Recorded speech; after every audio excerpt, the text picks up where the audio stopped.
Oi pessoal que acompanha o Simples Acima, boa tarde a todos. A gente está hoje aqui na Faculdade de Ciências Agrárias e Veterinárias da Unesp Jaboticabal com a doutoranda Marisa Clemente Rodrigues, importada. A Marisa é de Portugal, vocês vão reparar no sotaque, e ela sabe tudo sobre o quê? Abelhas. Então fica aqui com a gente que vocês vão saber se de fato o que está acontecendo com as abelhas é real, essas informações que a gente vê na mídia. Será que as abelhas estão mesmo acabando e isso pode comprometer nosso ecossistema, nosso meio ambiente, nossa agricultura? A Marisa vai explicar para vocês.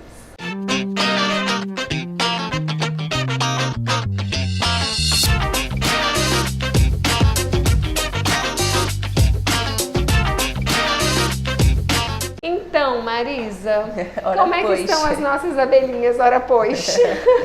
Então, eu comecei a trabalhar com abelhas lá em Portugal por homenagem e entrei nesse mundo graças ao meu avô, que ele era apicultor tradicional lá em Portugal, num vilarejo com 800 habitantes onde eu cresci. Que legal! Então, eu já fui introduzida desde pequenininha, só que eu nunca imaginei que eu ia estudar abelhas.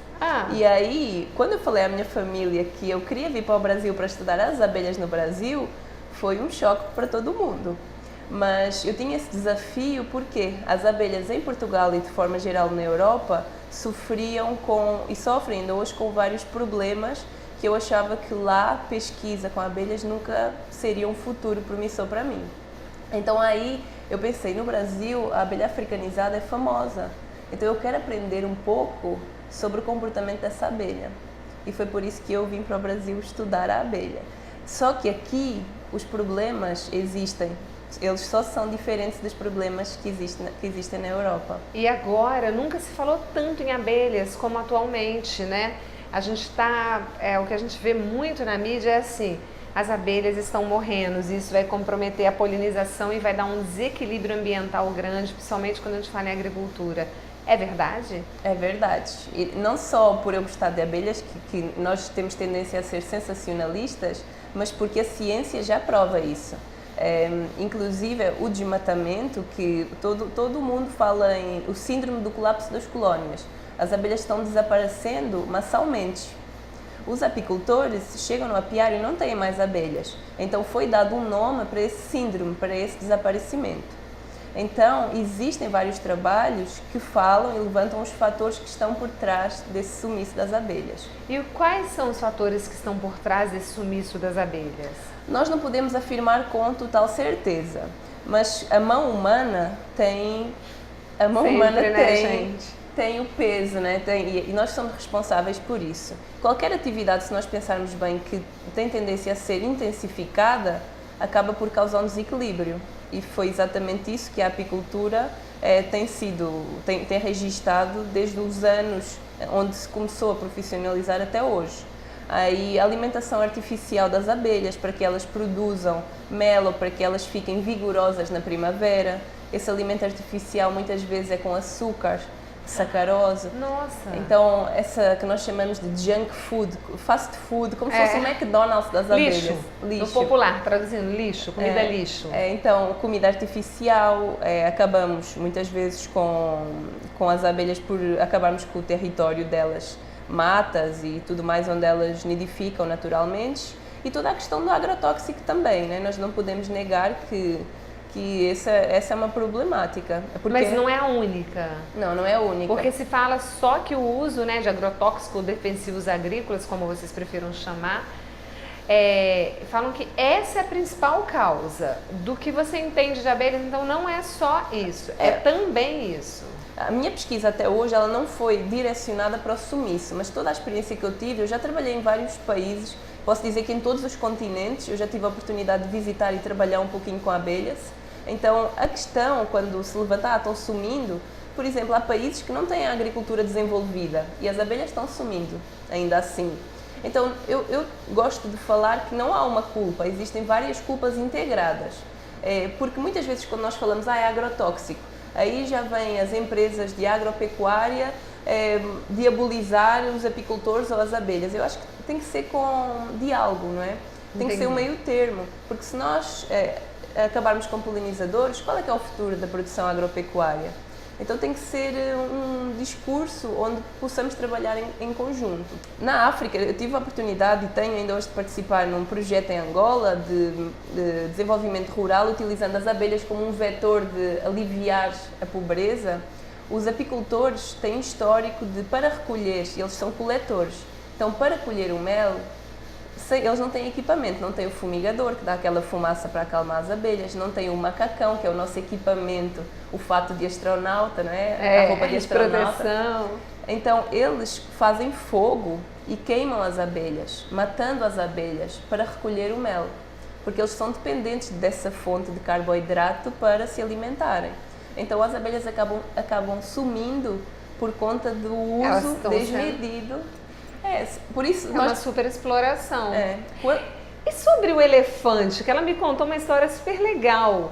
Já fazendo essa ponte do projeto em Angola, esse projeto começou em 2014, que eu fui a primeira vez lá conhecer a realidade, e depois encabecei esse projeto em 2016, sendo consultora, exatamente isso que eu falei, de utilizar o mel como um vetor para aliviar a pobreza.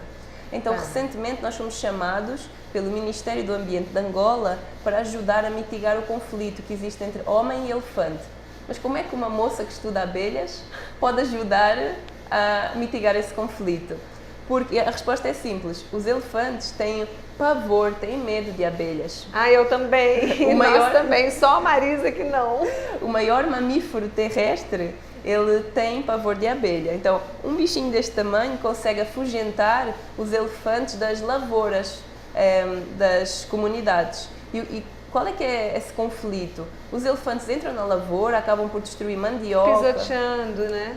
Não é só pisotear, eles arrancam a mandioca, eles comem. No caso da mandioca, que existem comunidades que dependem da mandioca para fazer o fubá, a farinha, para se alimentar diariamente e para vender. Aí eles esperam 1 ano e meio para colher a mandioca. O elefante chega, entra, destrói tudo, a comunidade teve trabalhando e não tem mais esse alimento. Essa fonte de renda e de alimento, né? Então o elefante começou por ser visto como um animal problema. Para nós, que não convivemos com o elefante diariamente, nós adoramos elefantes, que animal fofo, que animal lindo. Mas nessa realidade acaba por ser um problema. Então nós estamos utilizando cercas com colmeias de abelhas, elas ficam suspensas e ficam ligadas com arame. Aí quando o elefante tenta passar nessa cerca, as colmeias vão chacoalhar. As abelhas saem. Elas vão saindo e só o zumbido da abelha já vai deixar o elefante apavorado, especialmente as fêmeas e a matriarca da manada. Porque mesmo que a abelha não consiga ferroar o elefante adulto, consegue ferroar as crias. E o primeiro instinto da fêmea alfa, não é? da fêmea chefe da manada, é proteger as crias. Então eles vão embora.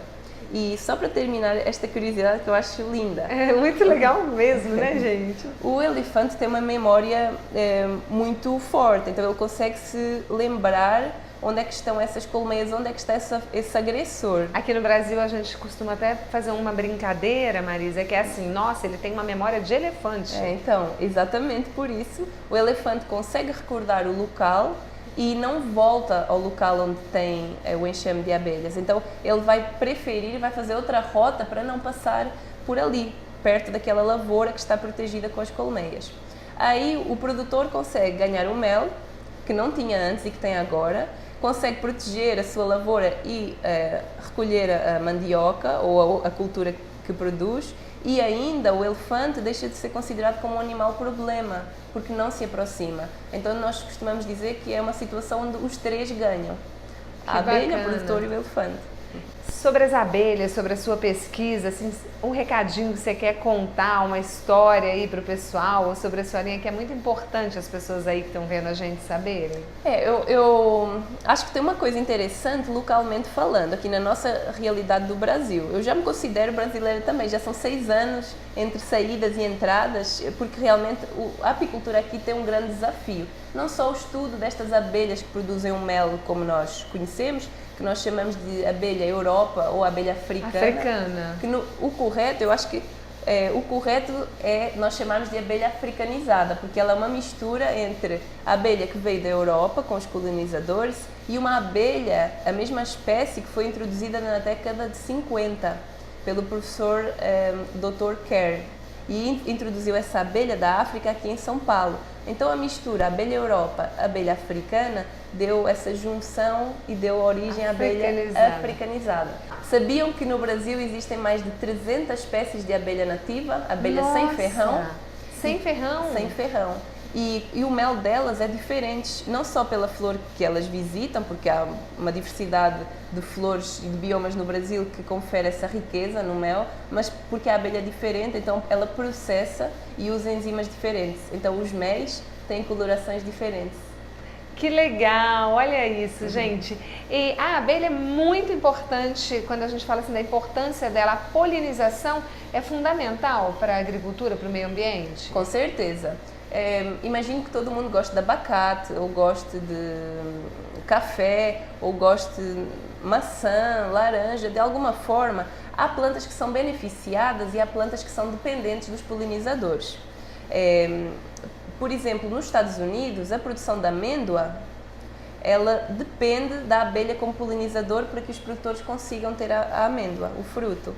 Olha, gente. Então, nos Estados Unidos, os agricultores alugam as colmeias para fazer o serviço de polinização. No Brasil, ainda é uma realidade que está um pouquinho distante, mas tem tendência a se aproximar porque os produtores começam a ver que aumentam a produtividade se as abelhas estiverem próximas dos campos de produção. Então vamos valorizar, né? Essas amarelinhas e pretas. Foi muito interessante, a Marisa mostrou para as crianças no evento que teve, onde eu conheci, como seria o mundo com abelhas e como seria o mundo sem abelhas. Aí mostram um supermercado e as gôndolas praticamente vazias, né? Pelo menos pela metade, né? Com certeza. Sem a abelha. É isso aí, pessoal. Muito obrigada por ter ficado com a gente até agora. Obrigada, Marisa. Eu que agradeço a oportunidade de poder falar para todo mundo. Imagina, a gente que agradece com esse sotaque lindo. Volte sempre ao Simples Assim. A gente vai mostrar numa outra oportunidade, porque agora as abelhas a gente foi tentar gravar lá, mas elas estão bem agitadas, não é um bom horário para mexer com elas. No pico do calor ainda. Está no pico do calor, então a gente volta outra vez para mostrar para vocês um pouquinho da produção. Muito obrigada, pessoal, até a próxima.